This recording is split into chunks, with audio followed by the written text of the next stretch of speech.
Let's jump in. Firstly, I want to go to the excellent win of Melbourne's against Geelong. We shouldn't have been surprised about the way the game was played. These two in the last month have been, well, they've perennially, here we go, this is yours. What's yours? Trajectory, I can't say. Perennially, there you go. It's a hard word. One of the top 4 defences in the competition, or 2 of the top 4 defences in the competition. So it was always going to be a low-scoring game, a bit of a grind. And when Melbourne, the difference in Melbourne's performance and the reason they were going to get up or were able to get up was Bailey Fritsch and Keziah Pickett.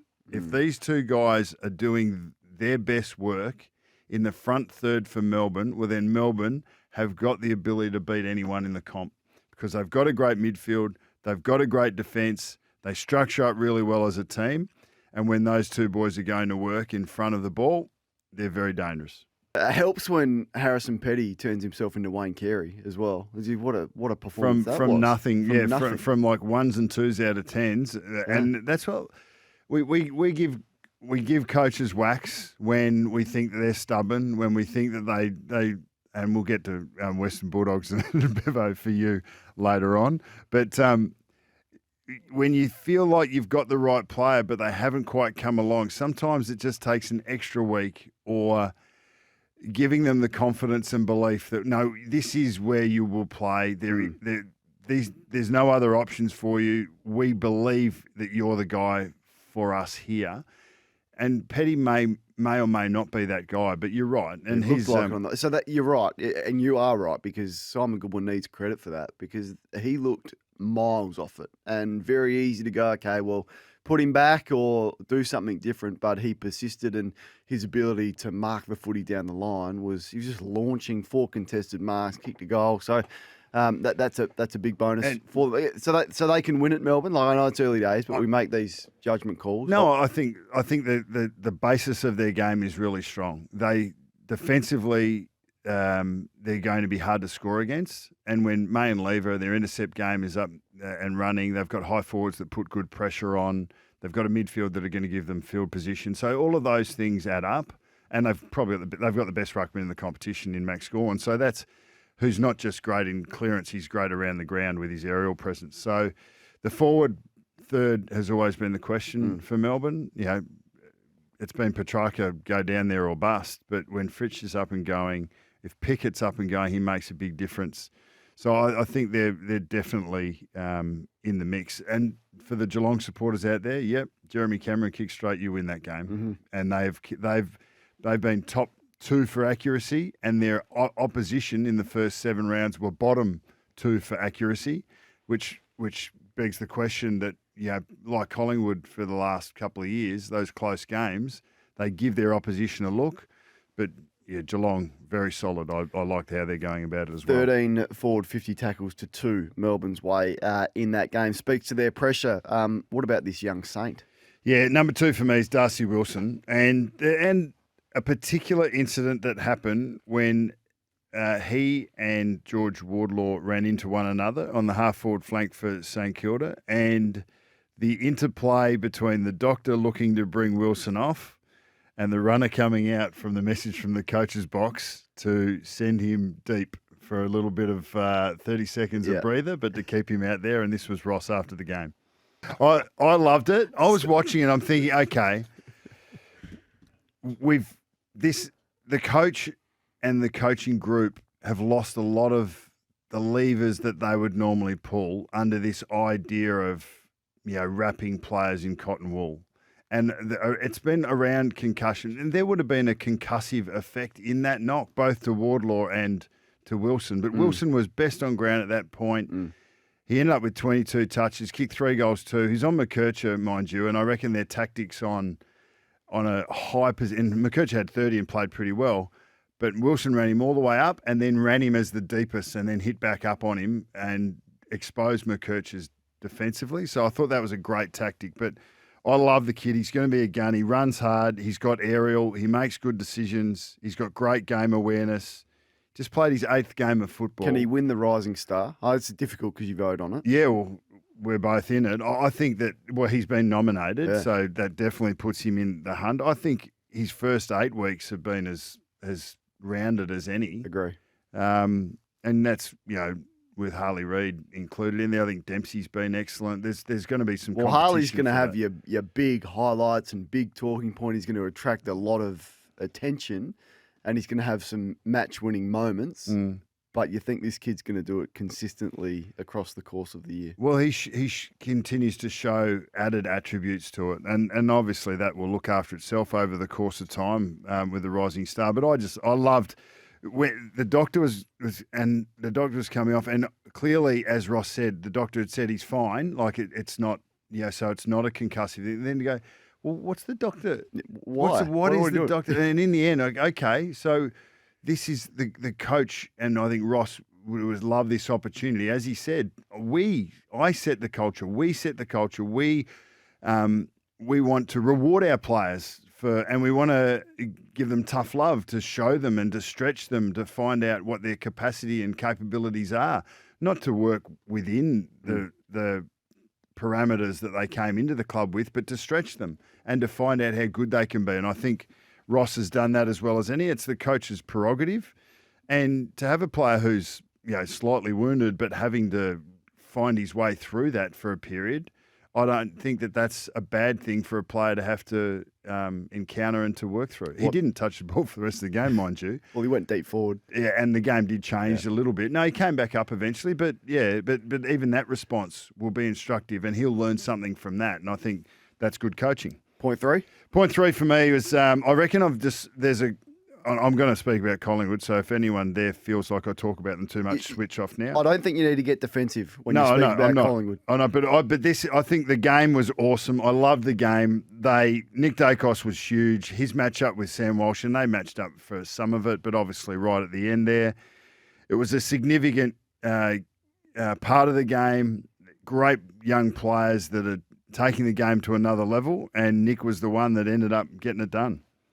Collingwood have shifted the way that they move the ball so that they can ramp up their pressure, so they can protect their ageing players. What do you mean? So give me more information on that. Who do they play this week? I don't know who they go and play this week, but when you get a chance to watch them over the next couple of weeks, who do they have? They have West Coast next week. They have Adelaide Crows at the MCG the week after. And then they go over to Optus Stadium Freo. So, West Coast are bouncing off halfback pretty well and they're having a real crack. Adelaide and Fremantle, I think, are moving the ball as well as any.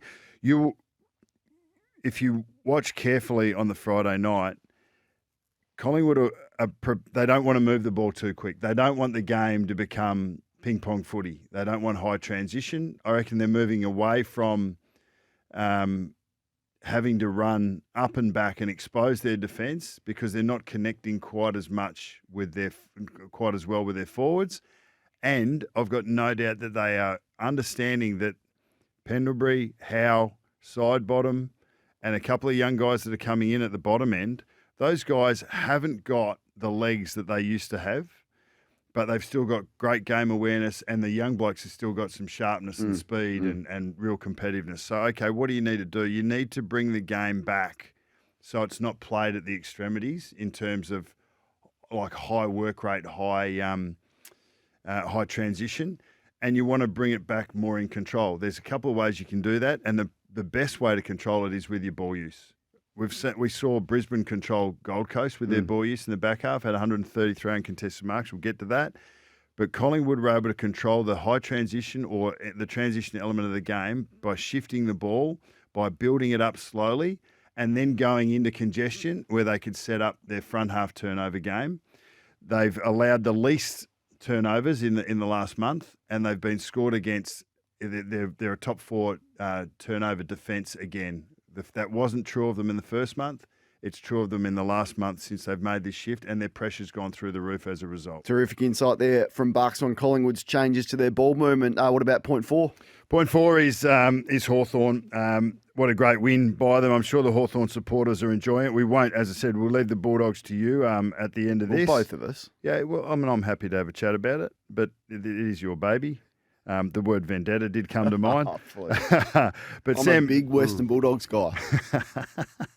Yeah, of course you are. Sam Mitchell was wrapped with the win, as he should have been. three-quarter time around the conversation with James Sicily, who ultimately went forward, took a great contested mark, and he's one of the best aerial players in the comp. And I was actually talking to a mate of mine sitting on the couch watching it, and he goes, he doesn't look that big. He's not. No. He's not that big, but he plays big, doesn't he? So that was great. And to have those injuries early and then to still contribute. The contest where Sicily and Watson were 2v1. I'm not sure who the defender was. I think it might have been McDonald. But Sicily missed the handball. Watson missed the goal. And Sicily was, he jumped up and down like a spoiled brat. Yeah. It bleeds out of him. But that Watson's response to that, and then Sicily talking after the game, so he's going to have to follow up with the young bloke because he felt he was a bit worried about my reaction to it. But look, Newcombe was quelled. Ginnivan didn't have much of the ball. Coucher-Deer, it just reminds you that you don't actually, unless you go and watch the VFL consistently, and I must admit, since being out of the game, I don't go and watch the VFL or know what's in the depth of the list of these AFL clubs. So you're not looking sort of 2 and 3 years advance. But if a player like that can pop up with those attributes, it just shows you that potentially what we see at the surface is not all there is to see. He looks like a prototype for third tall forward, maybe even a key forward. The way he attacked the ball, the way he played, what a great first game. Went in the ruck a bit. You think, okay, so if Lewis actually comes up and you put him next to Lewis, you think, okay, well, now we see a little bit more of the blueprint that Hawthorn are looking at. What about Josh Weddle, by the way? You love him, don't you? What he did yesterday, absolutely frightening. I thought Scrimshaw's response to the spray that he copped last week was significant. Couple of critical contests there. So I just think Sam Mitchell knows what he's doing, clearly, and that was a terrific win. We'll get to the fallout for the Dogs shortly. And your last point is the Lions' effort with Chris Fagan being under pressure going to that game. He spoke about Fags last week. Yeah, well, you're not going to find yourself in those situations too often. I mean, to be 2-5, to come into a must-win game, you lose Starcevic, who's one of your best sort of lockdown defenders.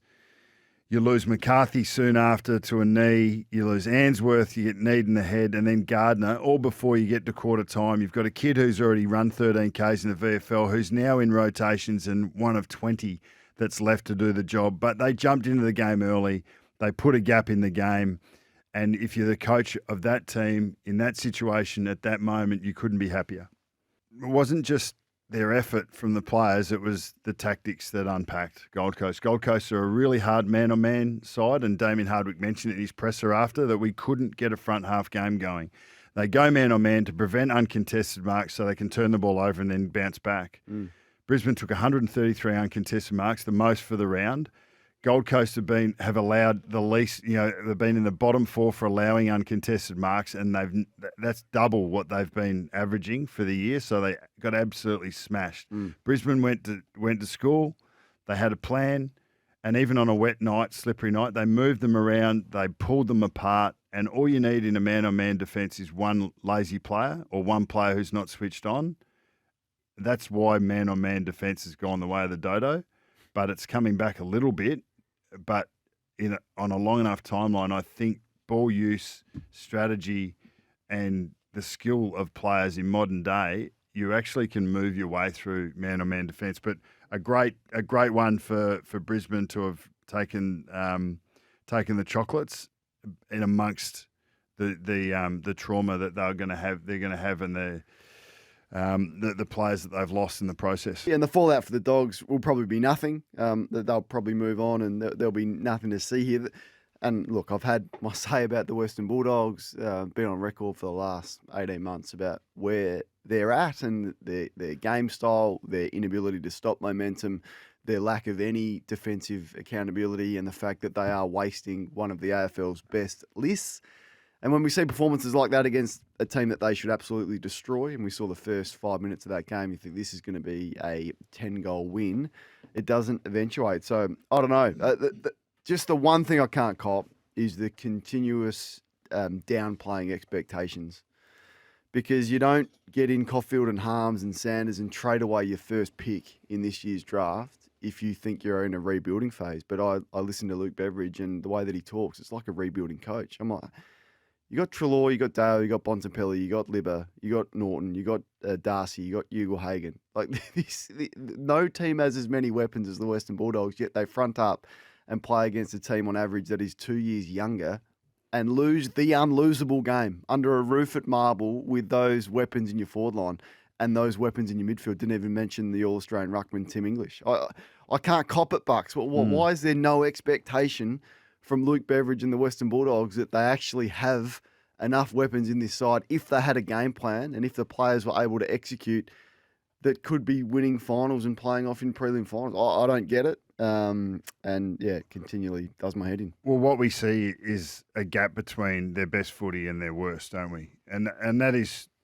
So what's that a reflection of? It's either two things. One is they're not ready. They're still developing and finding what can the last 4, 5, or 6 players that come into that team around those undisputed talents, can they come together or can they play roles to help the greater good occur, to help the team pop and to become more consistent, more competitive? But the second one is that has been speculated is that there's unease in the Dogs, and that was spoken about at the end of last year. And I must say, I think the coach has been relatively calm. I think he handled his presser really well, and it's pretty hard after you've lost a game to talk about anything else other than the growth that you're trying to look for, the growth that you're trying to chase. I disagree. I would have wanted a bit more frustration. That you haven't just been beaten by Melbourne or Geelong. You've been beaten by a bunch of kids. And then we're talking about being calm. I want a bit more Sam Mitchell from last week. Give me that I actually care. And then I'm frustrated that we have a team with that many weapons, and they're pretty healthy. I know Weston Waitman, but compare their injury list to the key players missing at Hawthorn. They've been beaten by a bunch of kids. So I want a bit more angst and a bit more frustration that we are performing well under expectation. But Dogs fans, I don't know. I had a look. So Liberatore's he's had a month, like whether it's concussion, like his month before that was awesome. His last 3 weeks has been broken.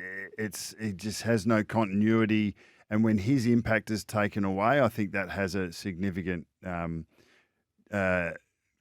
effect to a Bontempelli and to an Adam Treloar who finds the ball but probably isn't quite being as effective as he could be. I saw something, I think McRae played on Newcombe and did an okay job. Newcombe was kept to 21 touches. There was a bit of play right at the end of the game that just signifies sometimes you've got to slate it back to the players as well. Like they're not actually prepared to do the work that's required. McRae had Ginnivan in his sights. Ginnivan was sliding down towards the forward 50, ended up taking that mark and kicking a goal from it. McRae saw him through the midfield, and I reckon he was 5 metres from him. Had the choice of what he was going to do. I'm going to put my head down and make sure that I get to him and close him down and defend here, or do what he did, which was to sort of change his angle a little bit and float directly back towards goal, allowed the gap to go out to a 15 metres, and then it looked like I'm not really his closest. And that was instructive to me. We wonder why a bloke like Jack McRae hadn't been supported early in the season. Efforts like that, when the game was on the line, he needed to put his head down and do what needed to be done. And when we've got leaders or players or people who've played for a bit of time that aren't going to put those efforts in, you've got to start looking for alternatives, and that's what Luke Beveridge has done. Yeah, well, I've got something for you. So Bevo's been in your crosshairs for a long time. What about your club, Port Adelaide? Like that was a really poor loss in the Showdown. Where are they sitting? It was a poor loss in the Showdown. Well, they're sitting inside the top 8. Yeah, that's where they're sitting. And how do you feel losing to the Crows? Bad. I feel bad, and it was a. I said this on Friday with Kingy. It was more than just your average home and away loss. I thought it was more significant than that. And when it comes to the coach, I get this question a lot. They know exactly where it is at. If it doesn't go well this year and go well, win a final or win a couple of finals and get yourself in a position to compete at the top end, then we all know which way that is going. Ken knows which way that is going. Josh Carr knows which way that is going. The club knows where it's at. After a long period of time, you only get so many years to get yourself to a grand final and in a position to win it. So I'm happy to answer the questions. But right now, they're sitting in 7th. They're 5-3. They're equal with Carlton. So let's not compare Port with the Western Bulldogs. And last year, they win 13 in a row with not much on their list. Didn't have a ruckman, didn't have key defenders, and they finished inside the top 4 in the home and away season. So I think compare them to the Western Bulldogs is, to be honest, ridiculous for all these texts coming through. But I think you can compare Port to the Western Bulldogs, but in a favourable way to Port. I think they're the closest clubs in terms of, or teams in terms of, an imbalance in their best 22. Like the top end is super talented, like for Western Bulldogs, and I think Port Adelaide. I think the best of both is really good. Potentially, Ken has done better with his bottom 6 and his role players than Bevo has in recent years. And we've got to understand that. Bulldogs went to premiership. And won a premiership in 16, went to a grand final in 21. So they've had the top end experience. And Ken's yet to get Port Adelaide to a granny, but I think that he seems to me from the outside to coach his role players okay, still not optimally, and still not good enough to have them beating the best teams regularly enough, but to be competitive largely. But it fell down on Thursday night. It did. All right, let's have a listen to Chris Scott. Tom Hawkins hasn't kicked a goal in 4 weeks. I'm not concerned about Tom Hawkins at all. Not concerned at all. Right. No. Why? I think we've seen like Chris Scott and the coach and the Geelong coaching group are as at the cutting edge of new trends in the game, and I think that they probably make the way before most other teams. The latest trend in forward play is to get your talls high and to let your smalls go to work getting back inside 50. 2 reasons. One is I think if you're moving the ball quickly, they've got more ability at ground level to be able to win a one-on-one, to pressure on an outnumber even. The other one is you're actually forcing guys that are playing high in the opposition's back 6 that aren't there to defend, they're there to accumulate. You're running them back towards goal and asking them to defend, which is not in their comfort zone. Tom Hawkins, and that's why Cameron is playing that role, because he's very good at it. Dempsey runs forward. Myers close, do their work and then get down deep. And Ollie Henry has been Geelong's number 1 forward 50 target for this year. Yep. Tom Hawkins plays a pivotal role, and he is absolutely reliable and dependable in this. He will be in the right place at the right time. He's a player that you can go to if you feel pressured in the back half. They go central a lot to him. He draws a lot of attention, and it takes more than 1 or 2 or 3 blokes to stop him from marking the ball. And all of a sudden, you've got two free Geelong players at ground level. So Tom Hawkins doesn't even need to possess the ball to play his role in Geelong's strong defence of Tom Hawkins and Geelong's use of him there from Nathan Buckley. What are you noticing with Sydney? Because that was a really strong performance against a good side on Saturday. It was, and they've consistently been able to do it. So I think that was Goulden's best game for the year. He's with Heaney's form. Warner's the most ballistic, powerful player in the game at the moment. He's an upright Dangerfield. Like Dangerfield does it sort of within the 2 feet close to ground and goes in so hard and low, or he's at that highest point in the aerial stuff. But Warner just stands players up and then just runs past them. Like his power is huge. But I thought that was Goulden's best game. They moved the ball so well, and it was slippery conditions. And they were able to out-pressure the Giants. So I thought they were super impressive. And even with McCartan missing in the next 3 or 4, couple of weeks, I think their defensive setup's been pretty strong as well. Rampy looks like he's back to his best footy, and they're in real good shape. Grundy 11 tackles, Adams had 5. So when you've got a ruckman who follows up like that, Grundy. Well, it was always when you needed and when your performance is required and it has an impact, I think that's when you find your best, and he's definitely finding his A best. couple of big moments for coaches on the interchange bench over the weekend. I want to get to Adam Kingsley in a minute, but did you see I didn't mind that. Michael Voss's frustration with Carlton mucking around with the ball in the third quarter, and he's just looked at the bench and he had Cherry in his sights. I think it was just the first player that he's just gone, go effing forward. And then I want the literally, one effing job. whether it was just coincidence or not, because I'm not sure I had time to get the message out there, they started to go forward, and I think they kicked 2 goals immediately. You got Curnow, you got Mackay, you got De Koning. And I know the defence was excellent from Collingwood, but frustration the way at times Carlton moved the footy. Yeah, no, messages don't go that quick, No. but players, sometimes because it's a wrestle with the opposition and what they allow and what they take away. How many risks are you going to take? So, I thought that was a great contest this week. This weekend, we see the top 8 sides actually play against one another, and even more to the point, the top 4 teams are all matched up with the 5th to 8th teams. Mm-hmm. So, where do we sit at the end of Double this round? swings. Well, you could potentially get a 2-game gap between 4th and 5th, which we probably wouldn't want to see, but that could happen.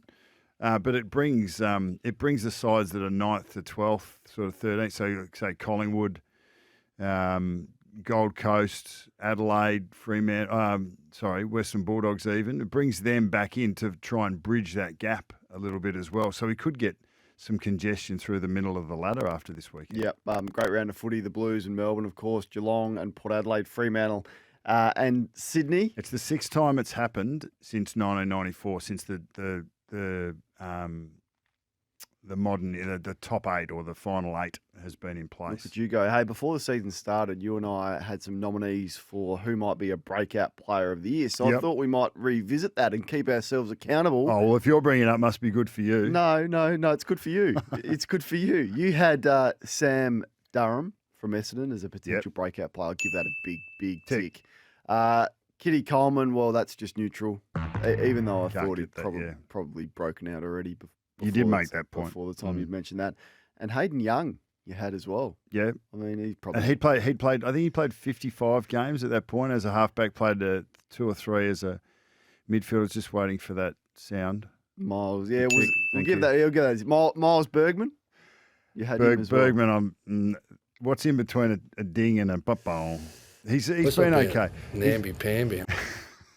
He's adjusting from a halfback. I think his best position is halfback, and this happens sometimes. You don't get to play your preferred position because the team actually asks you to play a different role. He's been playing on the wing, and he's still on his way. What were yours? I'm glad you asked. I had Luke Pedler. Yeah, he's wrecked his shoulder and started the year poorly, so can't give myself that one.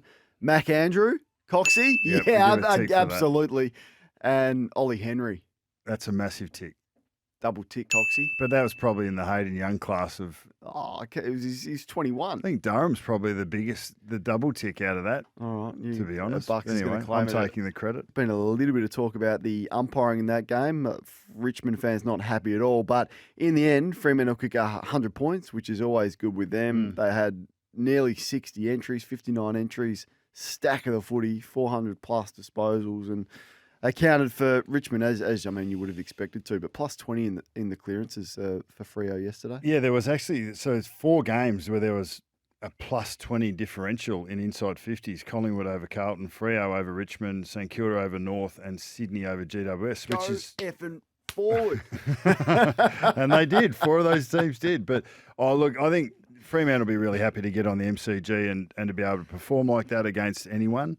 Yeah, Tracy looked really good, and stamped his, I suppose, authority on the game in the last quarter by hitting the scoreboard with those 3 goals. Amos was back, and it shows that you're in actually good shape. But you got a guy like Voss who comes in, plays his first game, looks okay, shows a little bit, but then has to go out for someone to come in. So that just sharpens him up, gives him a look, and then sharpens him up. Darcy and Jackson, we were talking about, how do you play these 2 in the same side? Everyone was sort of had the slows on it, and it's not going to work because Gawn and Grundy didn't work. We're 2 games in. They've won them both. Jackson kicked 2-2 last week. Darcy kicks 2 goals this week. There's still, the jury's out. Yeah, jury's out. But we're seeing that happen more and more. Tom De Koning and Pitnet. Darcy kicked 2 goals from 50s. Yeah, I understand. So he still wasn't still there, mate. forward. Not a He problem. kicked them from the ruck, and then he was subbed out with a tight calf. Then you got So we'll watch Cameron and that Cox with for interest. Collingwood. So we're seeing the two ruck setup happen more across the league Pitnet than and DeConing. Yeah, we've got that one. You said that, sorry. Yeah, I but wasn't- in I wasn't the end, you were listening. too busy trying to Yeah, come up with listen. an argument for my Jackson Darcy one. But no, but in the end, I think Freo are doing a lot right. They've got some young players that are popping up, and the midfield's looking really good. Frederick makes a difference to them. Switkowski not back yet, and we know how important those high forward roles are. But they're doing a lot right, and it's once again we just spoke to Tom McDonald about Melbourne being built from defence first. Geelong, defence first team. Collingwood are a defence first team. Fremantle are doing the same thing. So, they'd be encouraged by the way that they're going about it. But they needed, through the winter months, they need to maintain the rage. Good test for them. Friday night double header, of course, with Mother's Day this weekend. The AFL's cramming a few games, so there's only 2 on Sunday. Geelong taking on Port Adelaide in an early one Friday, and then in Perth, Fremantle and Sydney, which is an interesting schedule.